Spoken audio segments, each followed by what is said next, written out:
I have a confession to make. I buy into sports card breaks and I make money doing it. Now, in my opinion, there's two types of people in the hobby. No, I'm not talking about investors and collectors or hoarders and collectors. I'm talking about hunters or gatherers. See, there's somebody who's willing to open the box, and there's another guy who's willing to buy the card that came out of the box. And they're two totally different people for two totally different mindsets. And it's hard. It really is hard to understand both. I realize I'm the guy who likes to open the box. I'm not the guy who really cares about as much about buying the card that comes out of the box. Let me try to explain this to you. I think there's a lot of people too that are like me, and those are the ones who feed this hobby more than those that gather.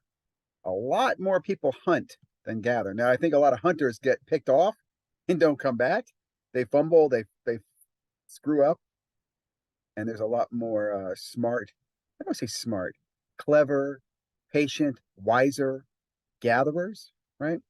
But let me go ahead. I want to focus this video on how I do well in breaks. I don't want to be bold or brash or arrogant. Say, oh, I make money in breaks every time. Buy my program, listen to my class. I'll tell you how to do it now, now, now, now. No, that's not it. Because first of all, what I'm going to tell you is actually what I think is stuff that I learned through experience. And much of it is what I consider kind of secrets. Like the more people know it, well, less people like me can use that knowledge. It's not shady. It's just an angle of what you look at. I think a lot like poker.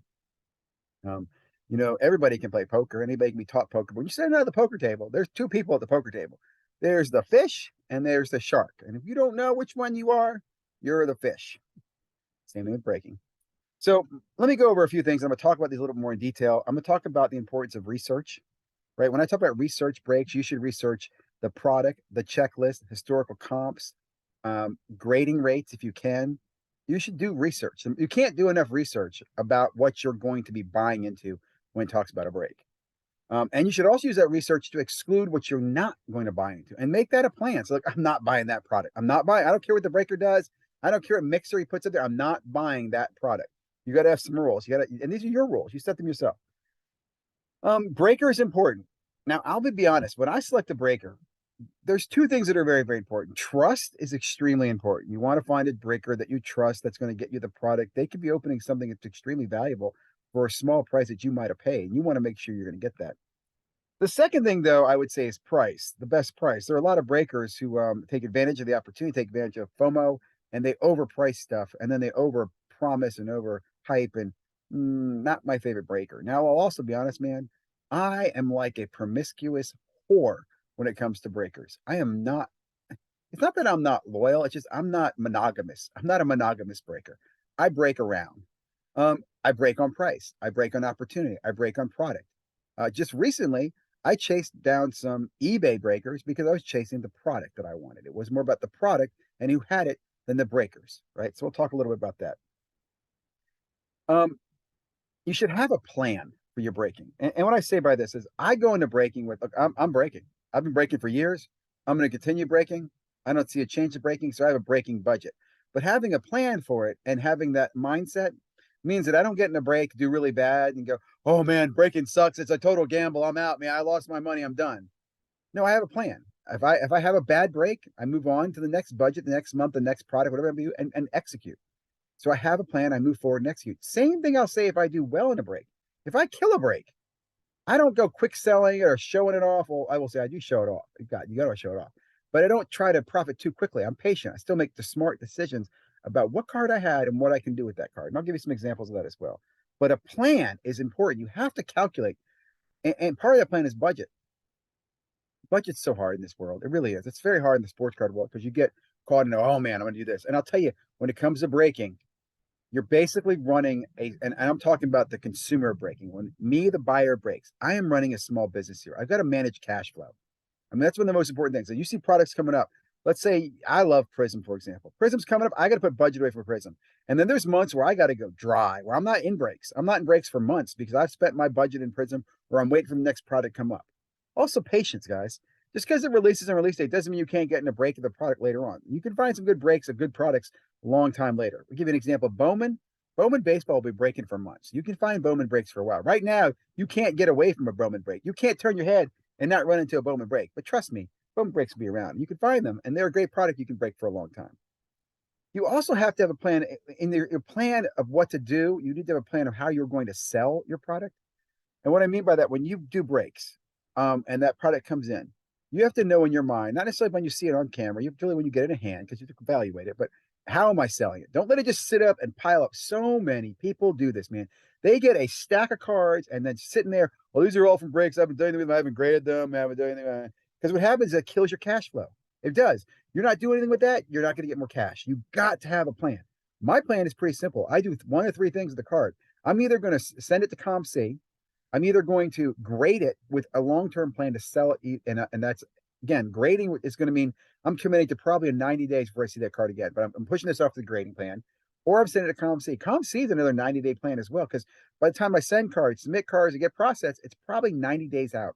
The quick cash model would be things I would sell on eBay or would sell Facebook groups or immediately that are raw, right?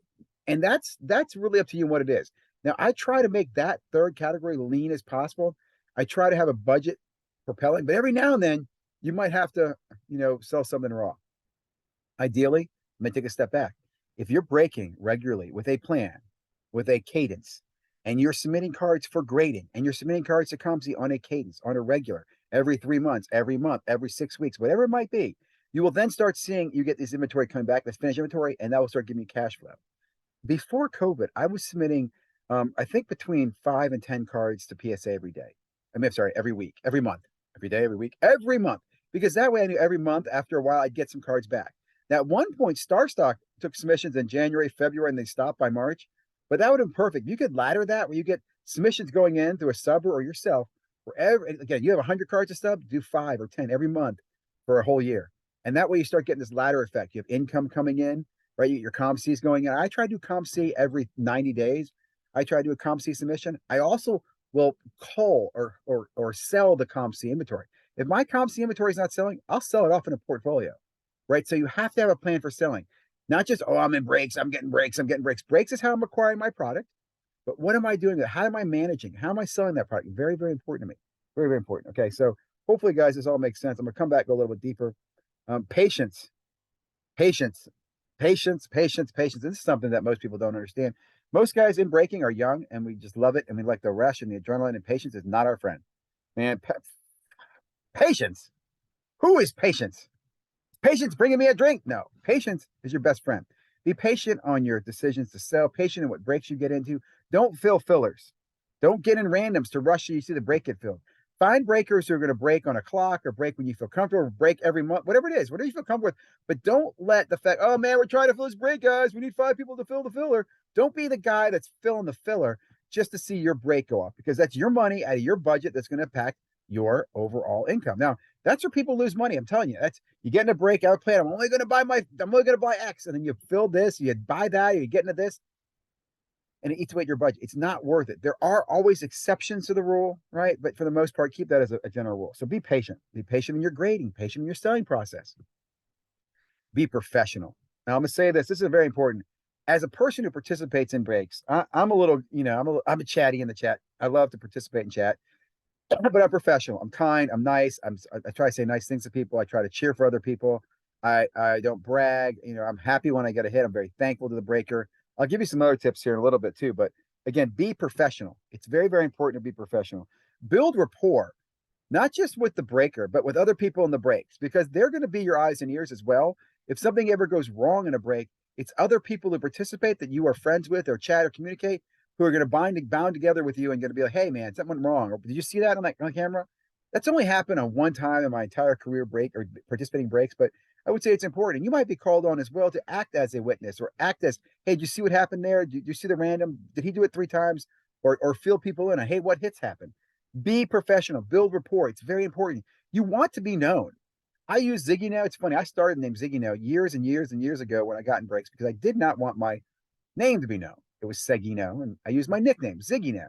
Just because I thought ZiggyNo was weird anyway. It's not that I was hiding anything, but my point of that is that after a while, I had to build trust around ZiggyNo. Like, who the hell's a ZiggyNo guy? What's your real name, man? I remember getting Facebook groups like, who's ZiggyNo? What's your real account? Let me see your Facebook account. Do you have any vouchers? So those are some things to think about build that rapport, build the relationship. You can learn a lot from the people you're going to deal with in breaks. Another great tip I'll have tell you. I will work with breakers and do bulk shipping. So for example, if I know I'm going to be on a lot of breaks with a breaker, I'll be, hey, dude, just save to the end of the month and ship it to me. If I'm not in a rush for certain things, other products I want it right away because I'm going to grade it and he'll know that.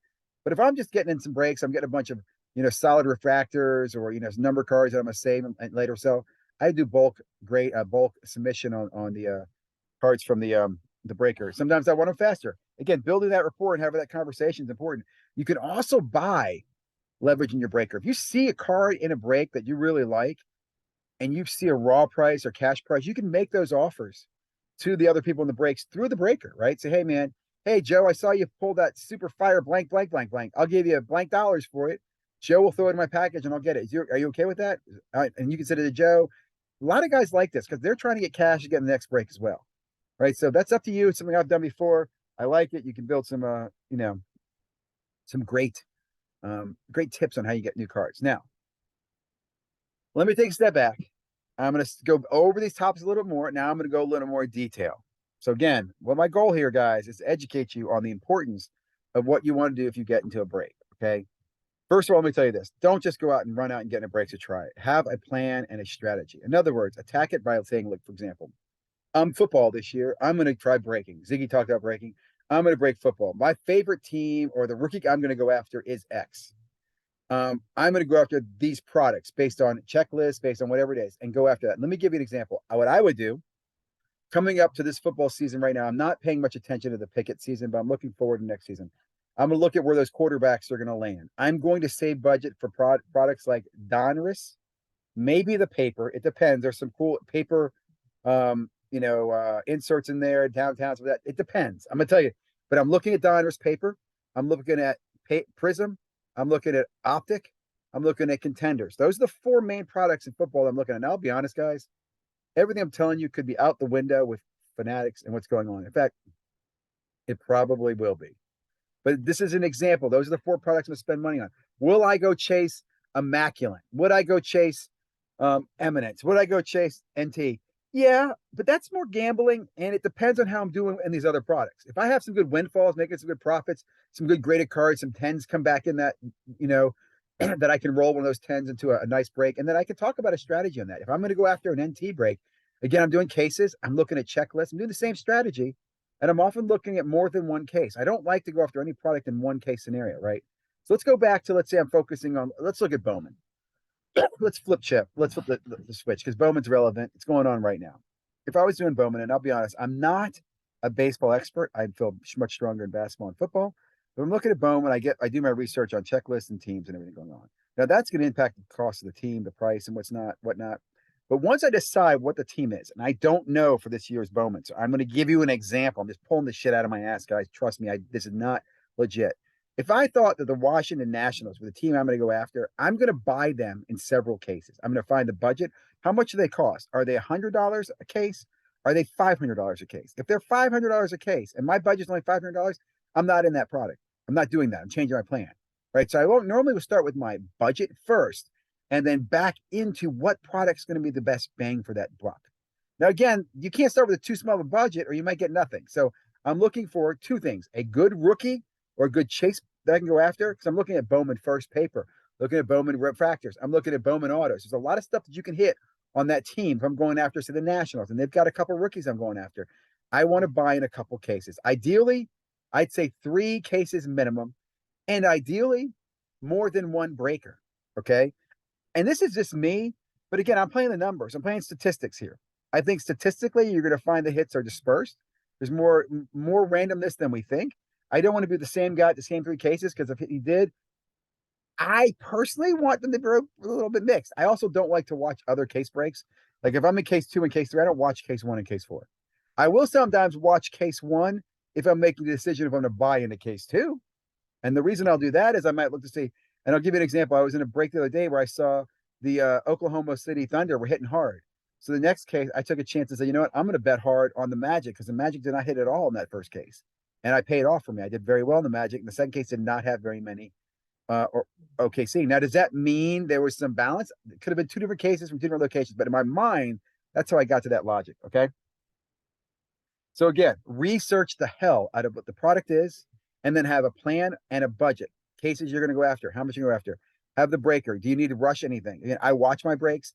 Other things when this product comes in with Bowman, I'm pretty much prospecting long term. There's gonna be few products that I'm going to immediately sell.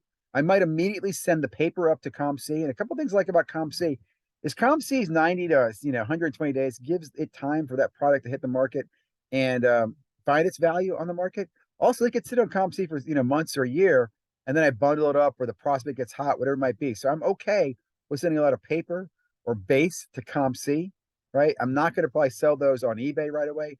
I might sell. I'm trying to think, what would I sell in Bowman? Maybe some numbered refractors that are like insert refractors. I might sell that up and sell that on eBay, or try to sell on a Facebook group right now for cash. Most of the autos I get, I'd want to send off to PSA for grading. Yeah, I said it, PSA for grading. I'm not going to anybody else in this stuff. I'm probably going to send it to PSA and get that thing slabbed for my grading, right? So right there, I've looked at a product. I've looked at Bowman. I've come up with a budget. I'm going after a couple cases of it, and I have a plan on how I'm going to sell it. Other products I go after, right? I like Prism basketball. I like Contenders basketball. I like NT. Again, I stick with the flagship stuff. I don't go chasing the random stuff. People like Immaculate. I don't. In fact, if I'm going to go high end, balls deep, going to take a chance at some big stuff, I like Transcendent. I love Transcendent because I'm trying to win that trip to the VIP party. I've won some good stuff in Transcendent. I pulled a 101. What's that guy everybody likes? The Ken Griffey Jr. guy sold that a couple of years ago for like over $1,000, and that was before COVID, by the way. And then I also pulled one of those magic cool ass baseballs that was autographed, or artist autographs or something like that. So let me see a couple other things. When doing some research as well, a couple of things to look for. Okay, let's research breaker. When you're looking at breakers, okay, I like to break with guys who are not mainstream. Now, I'll tell you, I've been in breaks with everybody. There's nobody I'm afraid to get in a break with. I've not been in a break with backyard breaks. Just haven't seen a price that I'd want to get in their breaks, or a reason I'd want to do it. But I have been in Mojo breaks, Jasmine breaks, Lighten breaks, Platinum breaks. Those are kind of the big guys, the big mainstream breaks. I've been in real breaks. I mean, I've been in, honestly, guys, like I said earlier, so many different breaks, it's ridiculous. Okay, so many different breaks, it's ridiculous. In fact, I'm going to go ahead and pause this video and do a part two. This will talk more about some of the topics I'm talking about right now, but I'm going to go more detail. I'm going to continue on talking about those breaks and the lessons learned and the research. Talk about group checklists and why checklists are so important. I'm going to talk about what was another thing I had here in my notes here.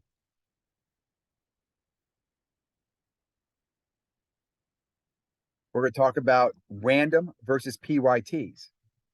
We're going to talk about if and when you get in fillers. There are some reasons to get in fillers, right? And I'll give you a quick example of that one to kind of give you a tip. I will sometimes watch and wait for a big team that can't fill. Let's say, I'll give you an example. $150 for a baseball team goes to a filler. Hey guys, we need 10 spots at $15 a spot. Two people jump in. I'll fill the rest of it. Why am I doing that? I am basically, again, this is crazy. I'll tell you in the next video. Guys, thank you very much for watching this long.